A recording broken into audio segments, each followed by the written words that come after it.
Assalamualaikum warahmatullahi wabarakatuh. Waalaikumsalam. Selamat malam. Salam sejahtera bagi kita semua. Alhamdulillahirrahmanirrahim, kita masih diberikan kesehatan pada malam hari ini. Kita dapat berkumpul di acara diskusi publik virtual. Ini merupakan yang kedua di Pilkada Series yang dilaksanakan oleh CSIPP. Pada malam hari ini diskusinya akan membahas tentang gimana sih desain pemilu serentak. Karena seperti yang kita ketahui, nanti di tahun 2024 ada rencana bahwa pelaksanaan pilkada dan pemilu di tingkatan nasional akan dilaksanakan secara bersamaan. Saya senang sekali bisa berkumpul dengan para pemateri hebat pada malam hari ini. Ada 3 pemateri hebat yang akan ditampilkan dan akan membawakan materinya.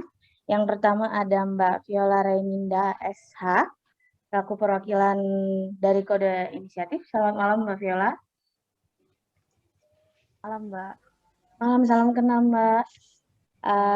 Kemudian pemateri yang kedua ada Mas Aswika Budi SH, selaku anggota KPU Kabupaten Pacitan periode 2019 hingga 2024. Selamat malam, Mas. Ya, selamat malam, Mbak Moderator, Bos. Oke, untuk pemateri yang ketiga nanti ada Bang Jamil Burhan, SH, selaku Divisi Advokasi CSIPP. Selamat malam, Bang Jamil. Selamat malam semuanya. Luar biasa background-nya lagi di luar negeri sepertinya. Oke. Untuk mempersingkat waktu, mungkin untuk pemateri pertama kita akan mulai dari Mbak Viola dulu, dari yang cantik dulu, kemudian nanti akan dilanjutkan oleh Bang Aswika, kemudian nanti untuk pemateri yang ketiga ada Bang Jamil Burhan, selaku perwakilan dari Divisi Advokasi CSPP. Waktu dan tempat saya persilakan untuk Mbak Viola.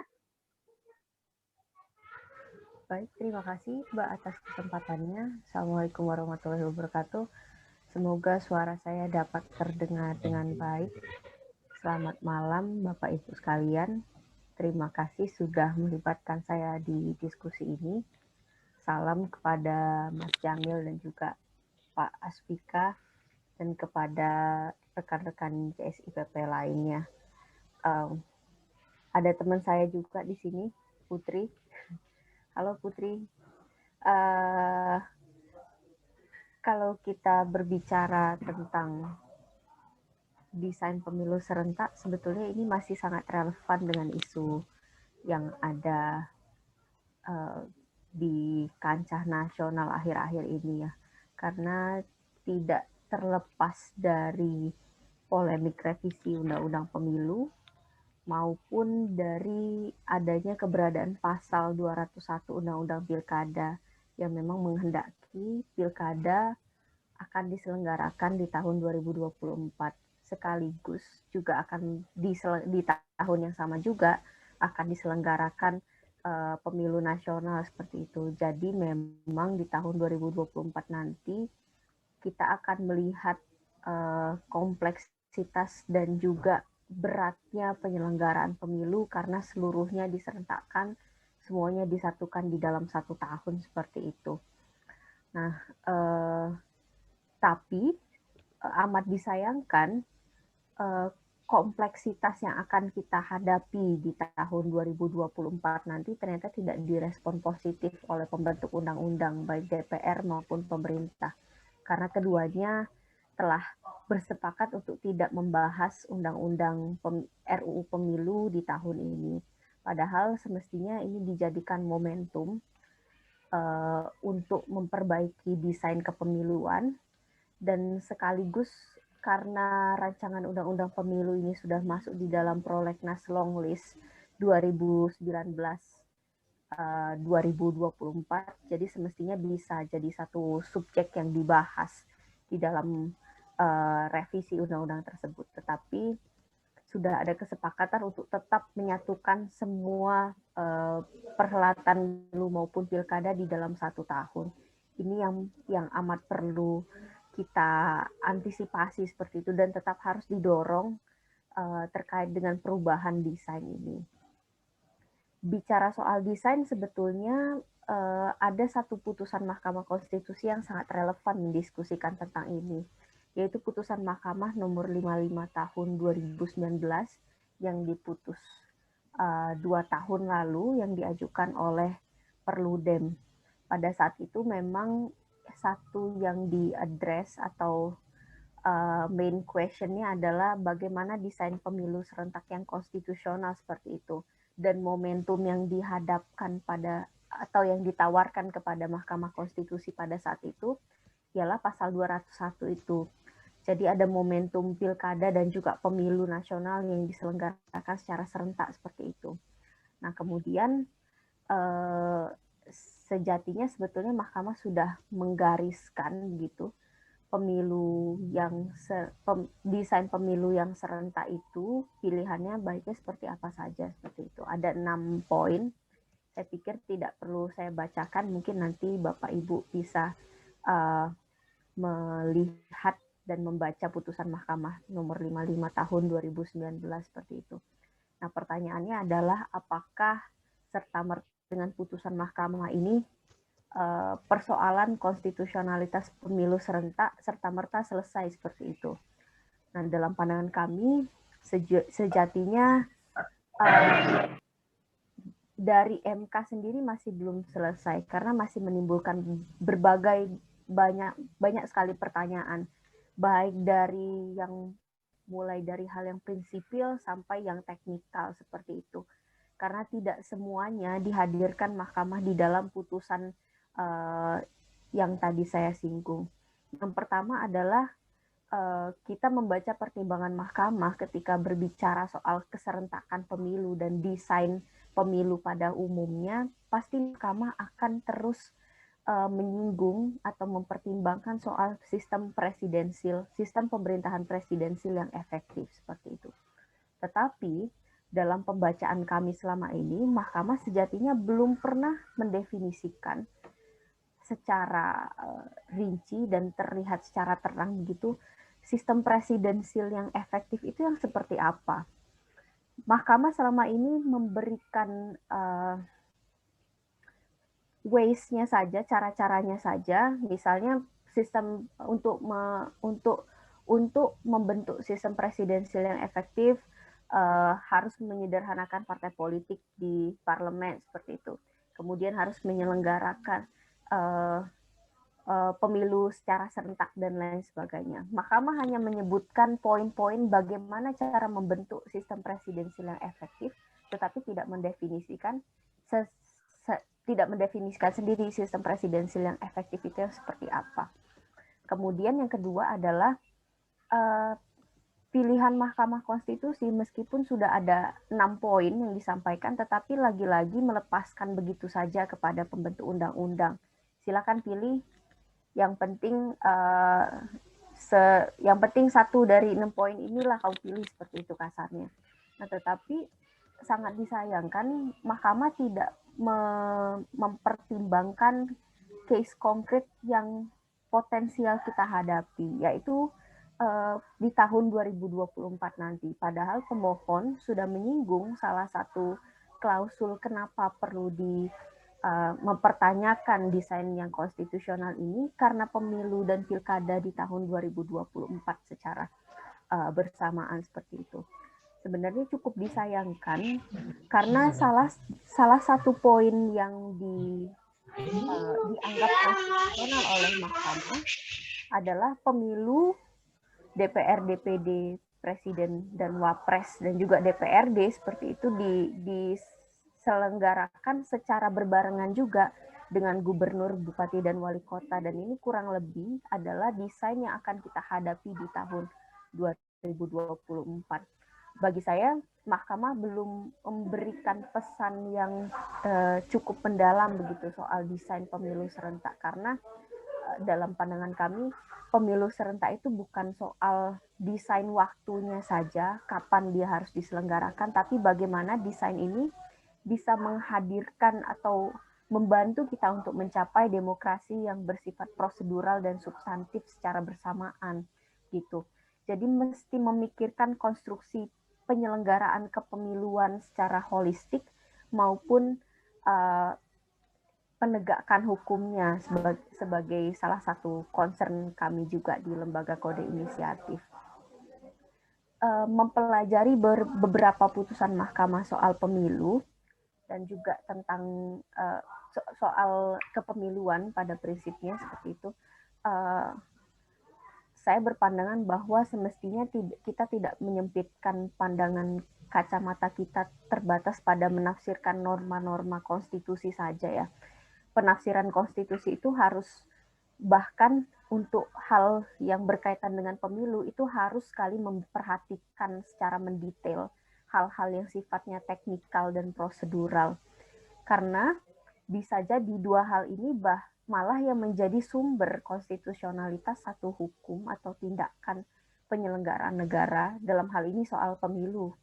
Nah, hal yang teknis dan prosedural ini di dalam pemilu sangat bertautan dengan pemenuhan hak konstitusional warga negara, dengan hak asasi manusia tentang pemilu.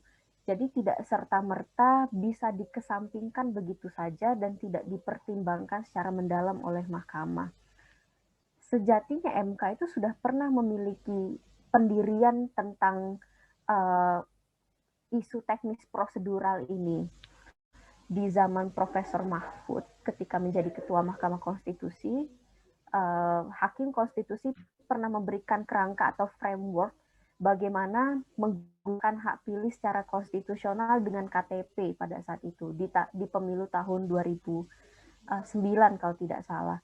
Karena pada saat itu banyak warga negara yang tidak bisa menggunakan hak pilih karena tidak diberikan undangan untuk memilih. Ini kan hal yang sifatnya teknis dan prosedural sekali. Tetapi mahkamah kemudian berani dan ada willingness untuk masuk ke hal yang teknis seperti ini.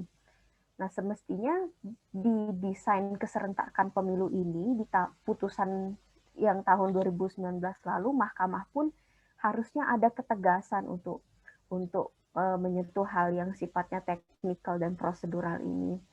Dan selain itu juga perlu memikirkan secara lebih luas lagi pihak-pihak yang terdampak. Misalnya yang pertama adalah, ini berkaitan dengan pemenuhan hak konstitusional. Yang pertama adalah bagaimana kemudian kandidat alternatif, kandidat yang tidak berasal dari kelompok mainstream ataupun dari kelompok rentan asalnya, bisa berkontestasi secara fair dan dapat dilindungi dengan konstruksi hukum yang ada. Kemudian kita juga mesti memikirkan penyelenggara pemilu, satu yang sangat terdampak. Workloads dari KPU, Bawaslu akan menjadi luar biasa berat, terutama untuk petugas-petugas lapangan. Di tahun 2019 kita sudah pernah menghadapi hal seperti ini. Semestinya ini jadi evaluasi bagaimana kemudian memperkuat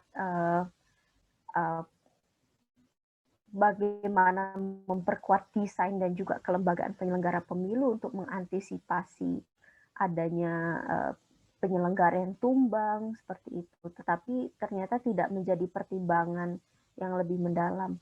Dan terakhir yang perlu dipertimbangkan juga adalah rakyat sebagai pemilih. Ini sangat penting karena seringkali kita sebagai konstituen malah bukan satu subjek yang dipertimbangkan dalam porsi yang lebih besar seperti itu. Rakyat itu memilih pihak untuk mendapatkan demokrasi yang berkualitas. Karena kembali lagi bahwa demokrasi atau pemilu itu sejatinya merupakan pestanya rakyat, bukan pesta elit politik maupun kandidat tertentu seperti itu. Nah, semestinya desain keserentakan itu juga bisa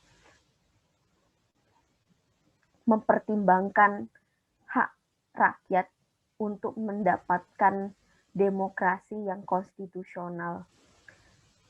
Selain itu juga yang penting dipertimbangkan adalah kelembagaan dari penyelenggara pemilu tadi.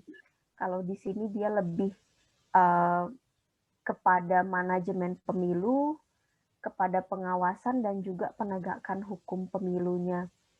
dengan model pemilu dan pilkada yang akan disatukan, saya bisa pastikan bahwa masyarakat akan lebih banyak fokus kepada pemilu presiden.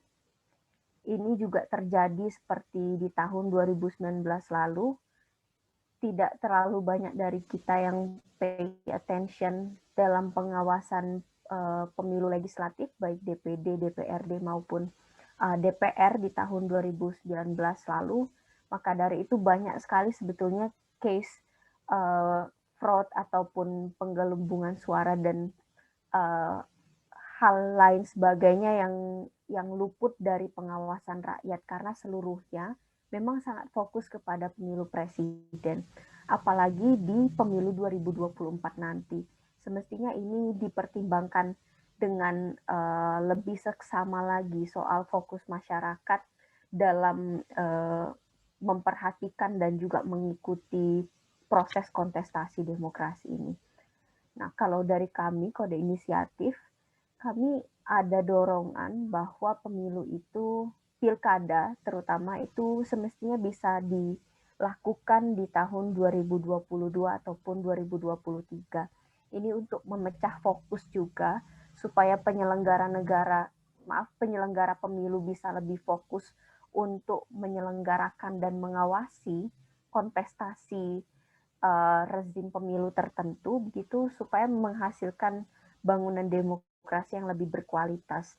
Atau jikapun tidak, karena pandangannya sekarang adalah tidak ada revisi undang-undang pemilu, semestinya meskipun tidak ada pilkada di tahun 2022-2023, maka hendaknya pilkada itu sendiri diundur di tahun 2025. Yang dibutuhkan untuk pengunduran ini tentu selain perubahan kerangka hukum, maka perlu ada jaminan atau keputusan untuk memperpanjang masa jabatan kepala daerah tertentu yang sudah di ujung atau di akhir masa jabatannya seperti itu. Nah, nanti dimulai tahun 2025 baru bisa dinormalisasi. Kurang lebih tujuannya adalah untuk tetap menjaga kualitas dari demokrasi, tetap memperkuat dan juga memperketat pengawasan dan optimalisasi fokus dari penyelenggara pemilu, serta menghadirkan penegakan hukum yang kemudian bisa mengakomodasi atau memulihkan hak-hak dari baik itu dari kandidat maupun masyarakat atau konstituen yang memilih kandidat yang bersangkutan. Demikian yang dapat saya sampaikan. Mohon maaf apabila ada kekurangan. Mungkin kalau ada yang kurang kita bisa diskusi di sesi tanya jawab. Saya kembalikan kepada moderator. Terima kasih. Luar biasa, terima kasih banyak untuk penyampaiannya Mbak Viola. Ada banyak sekali yang bisa saya tangkap, bukan hanya dari perspektif hukum ya, yang harus diperhatikan ketika penyelenggaraan pemilu itu dilakukan secara serentak nanti di tahun 2024. Tapi secara teknis, prosedural yang dilakukan juga harus lebih diperhatikan. Oke, untuk tanya jawab, nanti kawan-kawan kalau ada yang mau ditanyakan mungkin bisa dipertanyakan dan bisa didiskusikan lagi di sesi tanya jawab. Langsung saja, saya berikan waktu dan tempat kepada pemateri kita yang kedua, ada Bang Aswika Budi, wakilan dari anggota KPU Kabupaten Pacitan. Mas Aswika hadir? Ya, terima kasih. Baik. Silakan Mas. Ya, bismillahirrahmanirrahim. Assalamualaikum warahmatullahi wabarakatuh. Bang Jamil, Mbak Viola yang saya hormati dan seluruh hadirin yang menyaksikan webinar pada malam hari ini. Alhamdulillahirrahmanirrahim, pada malam hari ini kita bisa bertemu secara virtual untuk sama-sama mendiskusikan bagaimana desain dan masa depan pemilu serentak di Indonesia. Jadi mungkin pada malam hari ini saya akan sedikit memberikan gambaran terkait sudut pandang desain pemilu serentak dari kapasitas saya selaku penyelenggara pemilu, terutama di KPU tingkat kabupaten kota. Jadi tadi ada materi mungkin bisa di-share, Mbak Moderator. Mungkin kita sama saya memberikan sebuah gambaran. Ini suara saya jelas ya? Sepertinya aku putus-putus. Jelas, Mas, jelas. Oke, monggo lanjut.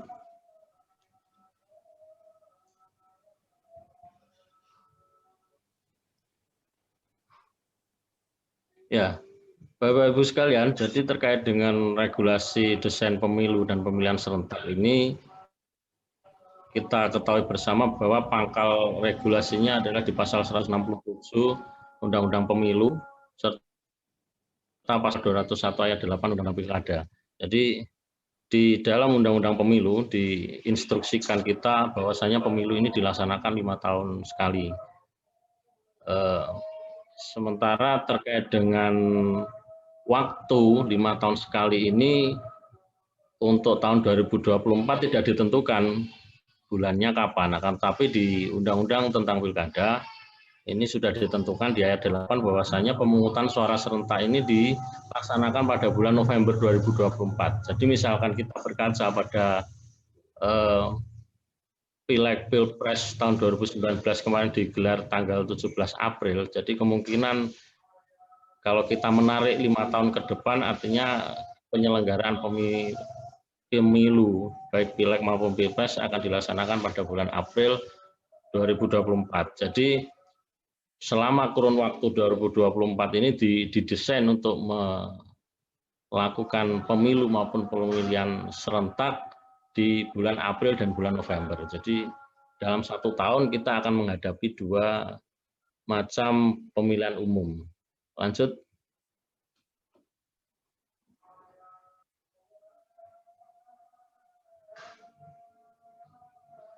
Nah, ini gambaran yang bisa kami sampaikan kepada Bapak-Ibu sekalian bahwasanya kami dari penyelenggara bisa memberikan gambaran bahwasanya ada 2 klaster pemilu maupun pemilihan yang akan digelar secara serentak tahun 2024.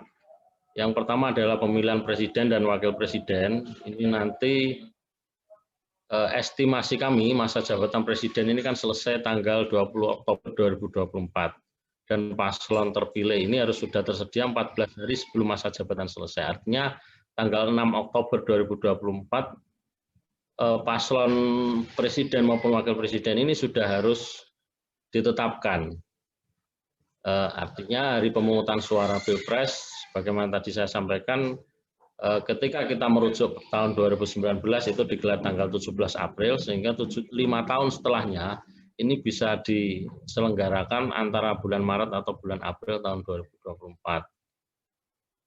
Tahapan dimulai 20 bulan sebelum hari pemungutan suara, artinya antara bulan Juli atau bulan Agustus tahun 2022 tahun depan ini kami di KPU sudah harus start untuk memulai tahapan pemilihan presiden dan wakil presiden ini. Begitupun juga pemilihan legislatif yang berangkat dari pengalaman yang sebelumnya bahwasanya pemilu legislatif ini dengan pemilihan presiden adalah bersamaan. Artinya tahapan baik Pilpres maupun Pileg ini tetap berlangsung 20 bulan sebelum hari pemungutan suara. Artinya ketika hari pemungutan suara ini estimasi kita selenggarakan pada bulan April ataupun bulan Maret tahun 2024, artinya kami sudah mulai bekerja untuk melaksanakan tahapan baik Pilpres maupun Pileg ini adalah sekitar bulan Juli atau bulan Agustus tahun depan. Seperti itu gambarannya untuk tahapan pemilu serentak. Selanjutnya, next. Nah, setelah kami berkonsentrasi di Pileg maupun Pilpres di pemilu serentak, yang estimasi penyelenggaraannya pada bulan April tahun 2024, kami tidak langsung berhenti, tapi langsung estafet untuk menyelenggarakan pemilihan gubernur, bupati atau wali kota. Dan sesuai dengan regulasi yang ada, hari pemungutan suara ini sudah ditentukan bulannya, yaitu bulan November tahun 2024. Artinya tahapan pencalonan ini sudah dimulai pada bulan Agustus 2024, sehingga sangat mepet dari pasca hari pemungutan suara Pilpres ini dengan proses pencalonan pemilihan gubernur maupun bupati dan wali kota. Dan tahapan pemilihan ini sudah dimulai 11 bulan sebelum pemungutan suara, artinya Oktober 2023 baru kita mulai terkait dengan tahapan pemilihan gubernur ini. Jadi lebih panjang tahapan pemilihan presiden dan pemilihan legislatif daripada pemilihan gubernur dan bupati kali ini. Next. Nah, Bapak Ibu sekalian, terkait grand design pemilu maupun pemilihan serentak ini apabila mengacu pada regulasi yang ada saat ini, artinya kita masih berpegangan dengan dua undang-undang besar kita, Undang-Undang 7 2017 dan Undang-Undang 10 2016, dan dengan estimasi tidak akan ada revisi berkaitan dengan keserentakan pemilu atau pemilihan. Artinya ini nanti kita pada tahun 2024 akan menyelenggarakan dua pemilu besar. Ya, ini yang pertama adalah pemilu nasional yang kemungkinan perkiraan akan kita laksanakan pada bulan April tahun 2024 ini dengan desain 5 surat suara. Artinya satu pemilih nanti tetap akan dihadapkan dengan 5 surat suara. Yang pertama surat suara terkait dengan Pilpres, kemudian surat suara DPD, DPR RI, DPRD Provinsi, serta DPRD Kabupaten Kota. Sekali lagi ini estimasi dengan gambaran bahwasanya tidak akan ada revisi nanti sampai tahun 2024 terkait dengan regulasi yang ada saat ini, terkait dengan regulasi kepemiluan. Berikutnya, untuk pemilu lokal yang akan diselenggarakan pada bulan November 2024 ini nanti akan menghadirkan 2 surat suara. Yang pertama adalah surat suara pemilihan gubernur, kemudian yang kedua adalah surat suara pemilihan bupati maupun wali kota. Jadi ini tahapan besarnya kita terkait dengan grand design pemilu maupun pemilihan serentak. Ada 2 klaster pemilihan, yaitu klaster pemilu nasional serta klaster pemilu lokal. Yang klaster pemilu nasional saya garis bawahi lagi akan ada 5 surat suara yang akan dihadapkan kepada pemilih, kemudian terkait dengan pemilu lokal ini nanti akan ada 2 surat suara yang akan dihadapkan kepada pemilih. Next.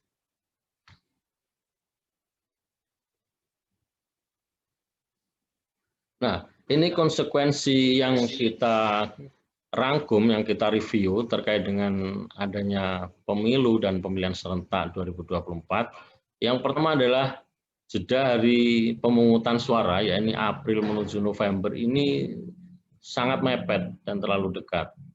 Kemudian konsekuensi berikutnya yang tidak kalah penting adalah terjadinya banyak irisan tahapan. Jadi tahapan antara tahapan Pileg Pilpres dengan tahapan Pilkada ini akan tentunya juga akan beririsan, karena ini akan berjalan seiring sejalan. Di satu sisi kami harus menyelenggarakan tahapan Pileg Pilpres, di sisi lain kita harus menyelenggarakan tahapan Pilkada, dan ini tidak bisa dipisah karena proses tahapannya ini berjalan seiringan. Mungkin ini mirip dengan tahapan pemilu 2019 dengan pemilihan tahun 2018, tapi dimungkinkan ketika 2024 ini tetap dijalankan dengan estimasi 1 tahun ini ada 2 kali pemilihan, artinya irisan ini akan semakin tebal, irisan tahapan-tahapan yang kita laksanakan seperti itu.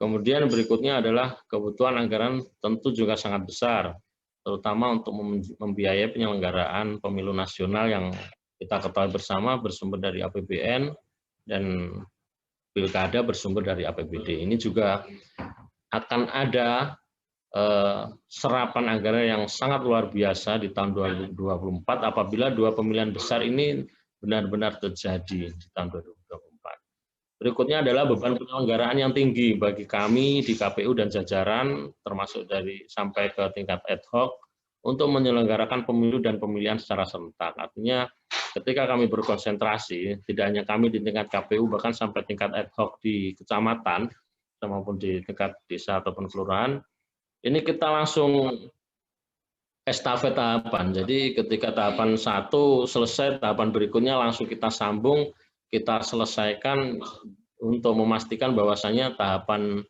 baik pemilu nasional maupun pilkada lokal ini tetap bisa berjalan tanpa ada sesuatu yang harus berbenturan yang mengakibatkan terhambatnya proses tahapan tersebut.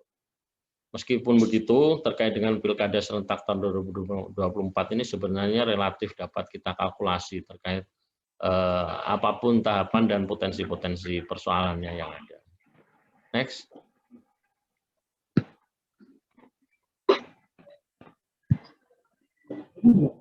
Nah, ini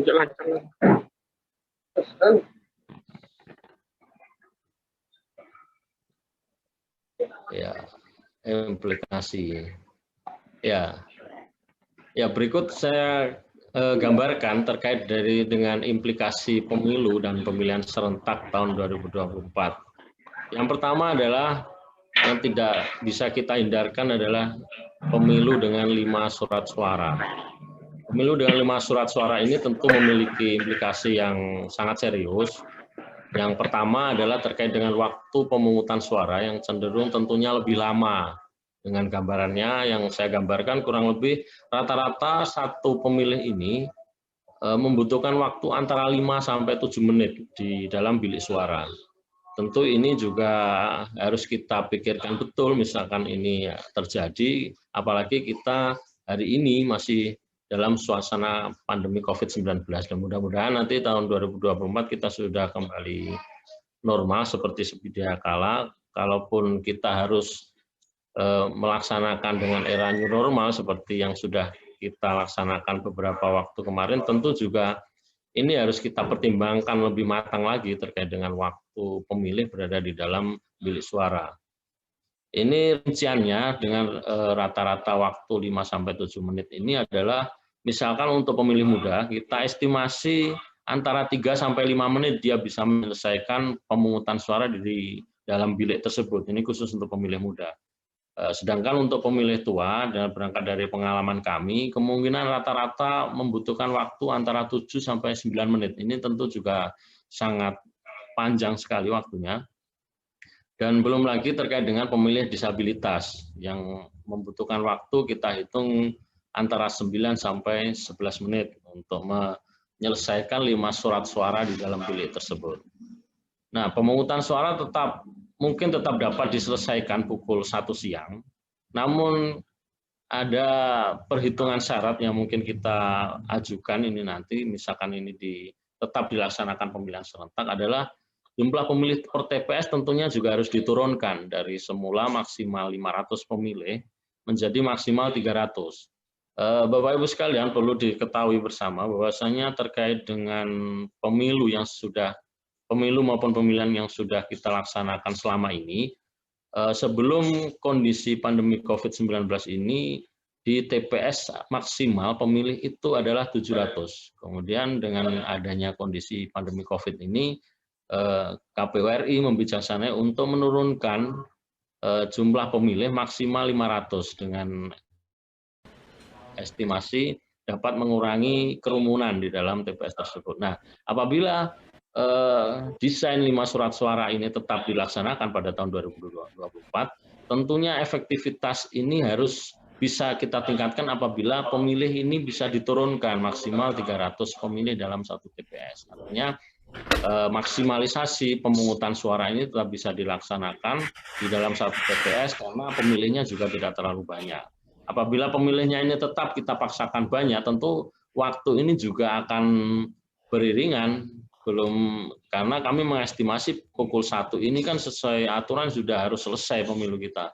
Tidak bisa pukul 1 lebih ini masih terjadi proses pemungutan suara. Itulah sebabnya untuk antisipasi supaya jam 1 siang itu selesai proses pemungutan suara, tentu ada proses yang harus kita ikuti, salah satunya adalah diturunkannya maksimal jumlah pemilih dalam satu TPS. tentunya kondisi tersebut juga akan berimplikasi yang cukup serius, yakni jumlah TPS-nya bertambah besar, dengan konsekuensi biaya penyelenggaraan pemilu tentunya juga akan membengkak. Nah, pembuatan TPS dalam satu TPS ini juga memerlukan anggaran yang tidak sedikit, Bapak Ibu sekalian. Artinya ada konsekuensi yang mengikuti setiap TPS dalam proses pembuatannya. Jadi semakin banyak TPS yang disiapkan oleh KPU, tentu anggaran itu juga akan semakin bertambah. Next.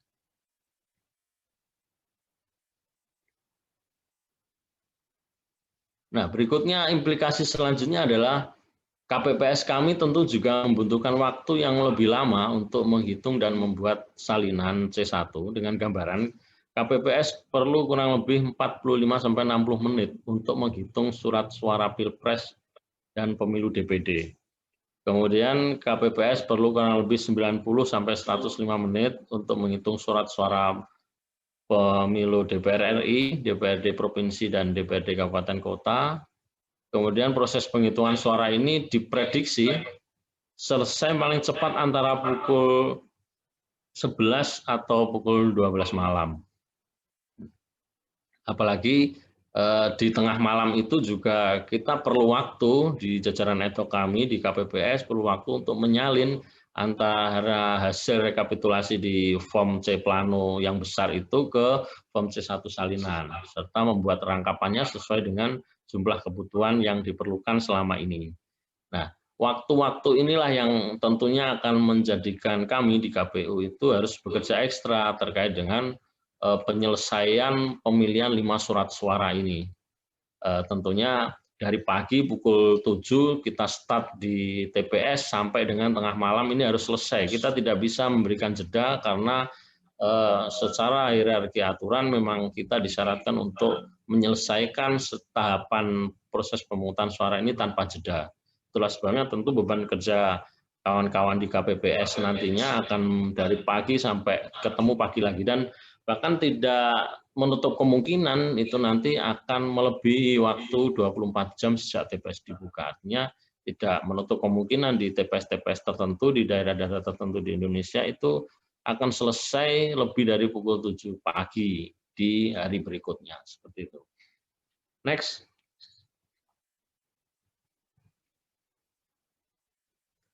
Nah, berikut adalah gambaran yang mungkin bisa kami sampaikan terkait dengan potensi-potensi permasalahan terkait dengan desain pemilu serentak 2024. Yang pertama adalah yang pasti potensi permasalahan bagi kami di tingkat penyelenggara. Yang pertama adalah irisan tahapan tadi, yang tentu juga ini menjadi permasalahan terbesar. Selain kami harus menghadapi irisan tahapan antara tahapan pemilu nasional dengan pilkada lokal, kita juga menghadapi potensi persoalan terkait dengan beban persiapan dan pengelolaan logistik yang juga tentu itu tidak kecil, karena kita harus mempersiapkan. Jadi misal gambarannya kita di awal tahun 2024 kita harus mempersiapkan logistik terkait dengan pemilu, terkait dengan pileg pilpres, logistik untuk 5 surat suara ini. Setelah itu kita melakukan pengelolaan logistik pemilu, dan langsung kita menyiapkan logistik untuk pilkada lokal. Nah, proses persiapan maupun logistik ini juga perlu tenaga ekstra, apalagi kita tahu di beberapa wilayah di Indonesia ini juga tidak mudah wilayahnya untuk dijangkau pendistribusian logistik tersebut. Mungkin misal saya ambil gambaran di KPU Pacitan, kami memiliki geografi yang berbukit, bergunung-gunung,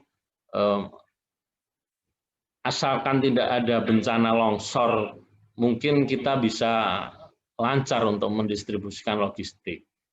Misalkan itu terjadi bencana longsor, tentu kita juga perlu waktu untuk mempersiapkan skenario-skenario pendistribusian logistik. Itu misalkan untuk 1 kali pemilihan. Nah, untuk 2024 ini ada 2 kali tahapan pendistribusian logistik yang akan kita lakukan. Tentunya ada 2 kali kegiatan yang harus kita lakukan dengan waktu yang relatif singkat antara pasca pemilu nasional menjelang pilkada lokal.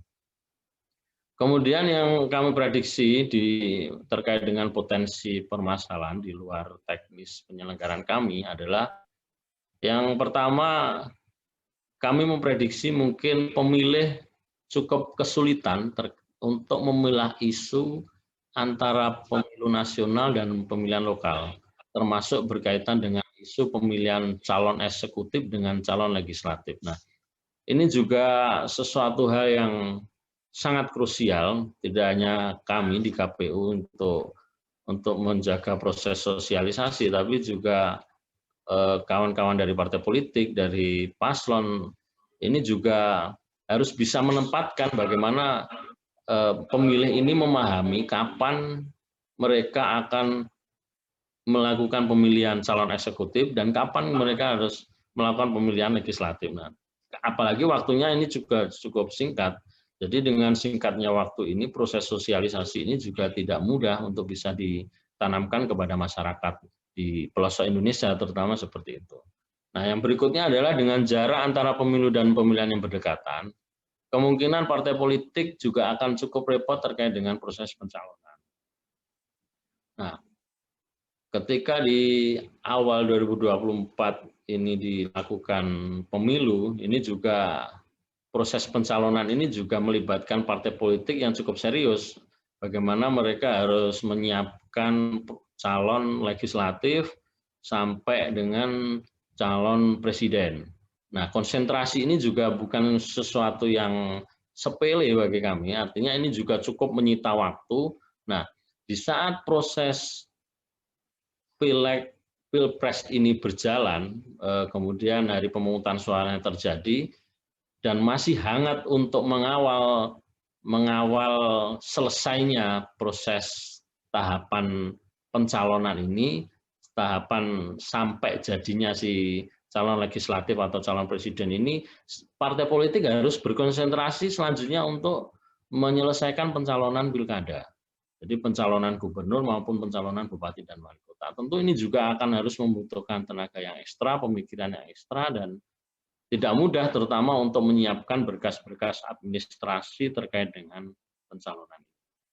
Mungkin dari kami selaku penyelenggara kurang lebih gambarannya seperti itu terkait dengan desain pemilihan serentak 2024. Yang pasti kami sebagai penyelenggara, apapun konsekuensinya, apapun yang akan diambil kebijakan, ini kami siap untuk melaksanakan tugas tersebut karena tentunya regulasi-regulasi yang ada itu menjadi acuan bagi kami untuk menyelesaikan tahapan demi tahapan, termasuk potensi berdekatnya hari pemungutan suara terkait dengan pemilu nasional maupun pilkada lokal ini. Mungkin jika ada yang kurang lebihnya nanti bisa sama-sama kita diskusikan bersama. Yang pasti dari sudut pandang kami selaku penyelenggara gambarannya seperti itu. Jadi potensi awalnya gambaran terkait dengan tahapan seperti itu dan potensi-potensi persoalan yang kemungkinan akan muncul juga sudah kami sampaikan tersebut. Mungkin itu, saudara moderator, terima kasih atas waktunya. Assalamualaikum warahmatullahi wabarakatuh. Waalaikumsalam warahmatullahi wabarakatuh.